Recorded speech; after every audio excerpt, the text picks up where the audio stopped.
ప్రభు అయిన యేసుక్రీస్తు నామంలో ప్రతి ఒక్కరికి పేరు పేరున నా వందనాలు తెలియజేస్తా ఉన్నానండి. ఈరోజు దేవుని వాగ్దానం కీర్తనల గ్రంథము 41వ అధ్యాయము 1వ వచనము. బీదలను కటాక్షించువాడు ధన్యుడు, ఆపత్కాలమందు యెహోవా వారిని తప్పించును. హల్లెలూయా. ఈ దినం దేవుడు మనతో మాట్లాడుతూ ఉన్నటువంటి మాట, ప్రియ సహోదరి సహోదరుడా, ఈ వచనం మనం చూసినట్లయితే దావీదు భక్తుడు రచించి ఉన్నాడు. అయితే ఇక్కడ అంటా ఉన్నటువంటి మాట, బీదలను కటాక్షించువాడు ధన్యుడు. హల్లెలూయా. ఈరోజు కృపా అగ్ని షారోన్ ట్రస్ట్ ద్వారా అనేక మంది దగ్గరికి రోగంలో ఉండి ఎంతెంతో పెద్ద పెద్ద హాస్పిటళ్లకు వెళ్ళి డబ్బులంతటినీ కోల్పోయి, ఆస్తులన్నిటినీ కోల్పోయి, మందుల కోసం డబ్బులు లేక కష్టపడతా ఉంటారు. అయితే వారి దగ్గరికి వెళ్ళినప్పుడు అన్నీ ఉన్నటువంటి వారే, కానీ ఆరోగ్యంలో వారు బీద పరిస్థితి అయి ఉన్నారు.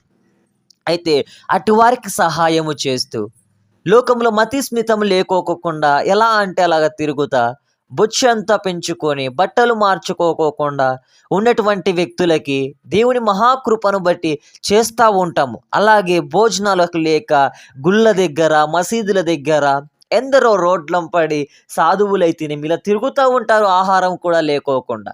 అలాంటి వారిని నువ్వు కటాక్షించినట్లయితే, అలాంటి వారికి నువ్వు సహాయము చేసినట్లయితే, ఈ లోకంలో నీ బంధువులకు చేస్తే, నీ స్నేహితునికి చేస్తే, నీ తల్లిదండ్రులకు చేస్తే మళ్ళీ వారు నీకు తిరిగి ఇస్తారేమో, మళ్ళీ ఆ రుణము తీర్చిపోతుందేమో. అయితే నీవు ఎప్పుడైతే తీసుకువెళ్ళేసి ఆ బీదలను కటాక్షిస్తావో, ఆ బీదల ఆకలి తీరుస్తావో, ఆ బీదలకు వస్త్రాలు ఇస్తావో, ఆ బీదలకి నీవు డబ్బులు ఇస్తావో, అప్పుడు నీవు ధన్యుడవు అనేసి దేవుని వాక్యం సెలవిస్తూ ఉంది.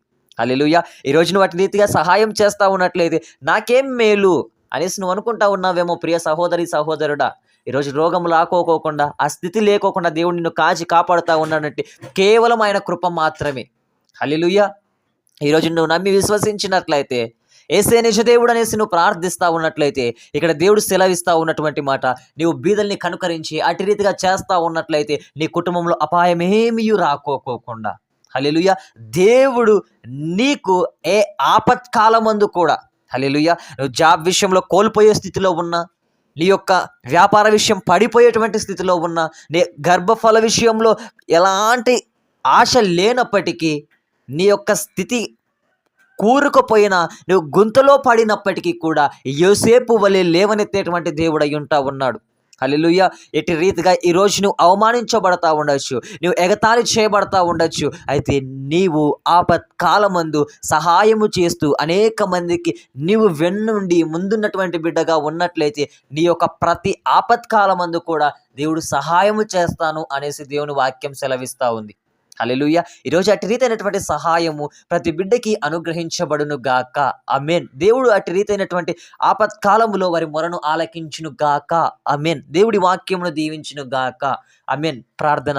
మిక్కిలి ప్రేమ కలిగిన దేవా, నీకు వందనాలయ్యా. మాట్లాడిన ప్రతి మాటను బట్టి నేను స్తుతిస్తున్నాను, గణపరుస్తున్నాను తండ్రి.